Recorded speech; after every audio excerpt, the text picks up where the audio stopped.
Alors le jardin exotique de Saint-Jacques-les-Pins, bien sûr, a été créé en 88, à la suite de l'exploitation, bien sûr, d'une ancienne pépinière, puisque j'ai exploité ici une pépinière pendant plus de 15 ans.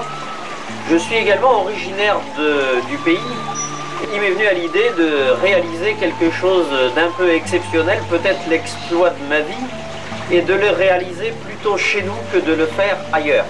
Le parc va évoluer dans les années à venir de manière extrêmement modeste vers les animaux, puisqu'il est hors de question de faire de ce jardin exotique un zoo, bien sûr. Mais différents thèmes vont être réalisés dans les 15 ans qui viennent, puisqu'on s'est donné en tout 15 ans de travaux.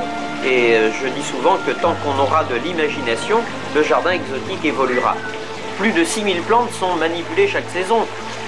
Plus de 200 bananiers sont rentrés et ressortis chaque année au tout début du printemps. Vous avez également plus de 2000 cactus dans le jardin mexicain qui sont manipulés là également au début du printemps. Et c'est un travail énorme. Il faut remettre toutes ces plantes en terre.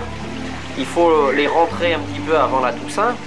On a réalisé ce parc entièrement de nos propres mains et je dirais sans aucune machine ni aide extérieure, si vous voulez. Donc c'est quand même un exploit. Quand on voit le nombre de pierres qu'on a pu poser dans ce parc, et Dieu sait combien on en a posé à la main, ne serait-ce que dans ce jardin japonais, vous avez vu, réalisé tout en pierre de collection de quartz, on n'a pas de mal à imaginer la somme de travail qui a été réalisée.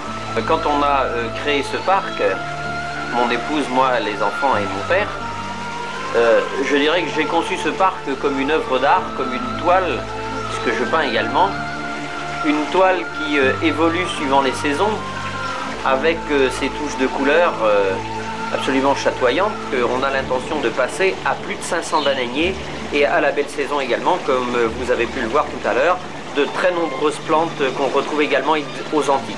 Donc ce jardin est quand même quelque chose de très particulier et d'unique en Europe.